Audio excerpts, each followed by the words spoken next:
ओम नमः शिवाय। आज हम पौराणिक कथा के माध्यम से जानने का प्रयास करेंगे कि भगवान शिव को जल क्यों चढ़ाया जाता है और इसका क्या महत्व है। हिंदू धर्म में त्रिदेव अर्थात भगवान ब्रह्मा, भगवान विष्णु और भगवान शिव को सर्वोच्च देवता माना गया है।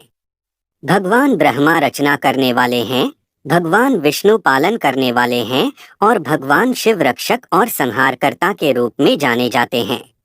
वेदों और पुराणों में भगवान शिव के रुद्र रूप की महिमा का वर्णन मिलता है। आज हम बात करेंगे कि भगवान शिव को जल क्यों अर्पित किया जाता है। शिव महापुराण में एक प्रसंग आता है कि जब देवताओं और असुरों ने समुद्र मंथन किया तो उसमें से जो पहला रत्न निकला वह था हलाहल यानी कालकूट विष। जब विष निकला तो सभी देवताओं और असुरों में अत्यंत भय उत्पन्न हो गया, क्योंकि विष इतना गर्म और जहरीला था कि इसके प्रभाव से वातावरण का रंग बदलने लगा और बहुत गर्मी उत्पन्न होने के कारण तापमान बढ़ने लगा, जो कि सभी देवताओं और असुरों के लिए चिंता का कारण बन गया। फिर सभी देवता भगवान विष्णु के पास जाते हैं और इसका समाधान करने के लिए प्रार्थना करते हैं कि इस कालकूट विष को कौन रखेगा। तब भगवान विष्णु उन्हें बताते हैं कि इस कालकूट विष को केवल एक ही देव धारण कर सकते हैं और वे हैं भगवान शिव। तुम सब भगवान शिव के पास जाओ और उनसे प्रार्थना करो। फिर सभी देवता भगवान शिव के पास जाते हैं और उन्हें सारी बात बताते हैं और भगवान शिव से प्रार्थना करते हैं कि हे भोलेनाथ, हम सब पर दया करें, इस कालकूट विष से हमारी रक्षा करें।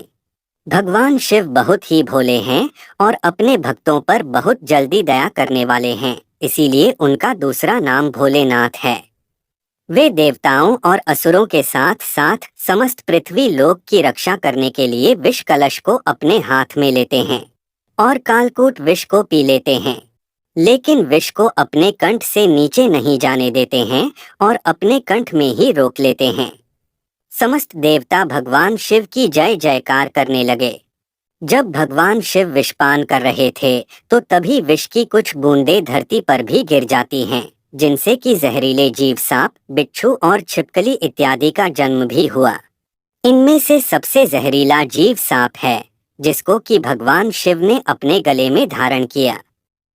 कालकूट विष पीने के कारण भगवान शिव का कंठ नीला पड़ गया, तभी से भगवान शिव को नीलकंठ नाम से जाना जाता है।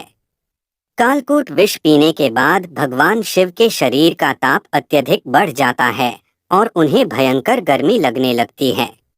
वे अपने आप को ठंडा करने के लिए चंद्रमा को अपने सर पर धारण करते हैं, जिससे उन्हें ठंडक मिलती है, लेकिन फिर भी उनके शरीर का ताप काफी अधिक रहता है।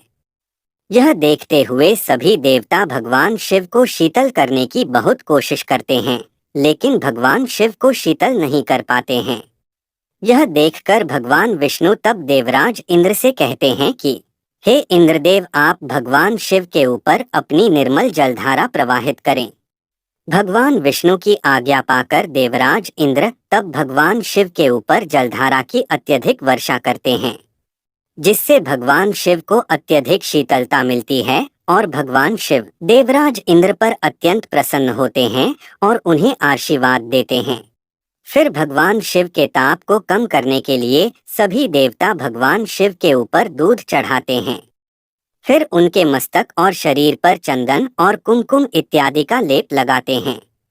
इससे भी भगवान शिव को अत्यधिक शीतलता मिलती है। फिर भगवान शिव सभी देवताओं पर प्रसन्न होते हैं और कहते हैं कि हे देवों, तुमने जो कुछ भी मुझे अर्पण किया उससे मुझे अत्यंत शीतलता प्राप्त हुई और मेरा ताप अत्यधिक शांत हुआ। मैं तुम सभी पर अत्यंत प्रसन्न हूँ और तुम्हें विजयी होने का वरदान देता हूँ। फिर भगवान शिव कहते हैं कि जो भी भक्त मुझ पर जल और दूध का अभिषेक करेगा और चंदन कुमकुम का लेप लगाएगा, उसकी मनोकामनाएं पूर्ण होंगी। सभी देवता और असुर भगवान शिव की जय जयकार करते हैं। तभी से भगवान शिव पर जलाभिषेक किया जाता है और सभी लोग भगवान शिव के ऊपर दूध और जल चढ़ाते हैं और चंदन कुमकुम का लेप लगाते हैं, जिससे भगवान शिव अत्यंत प्रसन्न होते हैं और अपने भक्तों पर दया करते हैं और उनको अपार खुशियां प्रदान करते हैं। भगवान विष्णु जल अर्थात क्षीर सागर में निवास करते हैं और भगवान शिव भी जल में निवास करते हैं। लेकिन भगवान शिव जमे हुए जल अर्थात बर्फ में निवास करते हैं और बर्फ अत्यंत ही ठंडक प्रदान करती है। तब से ही भगवान शिव बर्फीले कैलाश में निवास करते हैं। तो यह थी भगवान शिव को जल चढ़ाने की कथा। आशा है आपको यह जानकारी अच्छी लगी होगी। अगर अच्छी लगी हो तो वीडियो को लाइक करें और हमारे चैनल को सब्सक्राइब करने का कष्ट करें। एक बार फिर से आपका बहुत बहुत धन्यवाद। जय हिंद, जय भारत।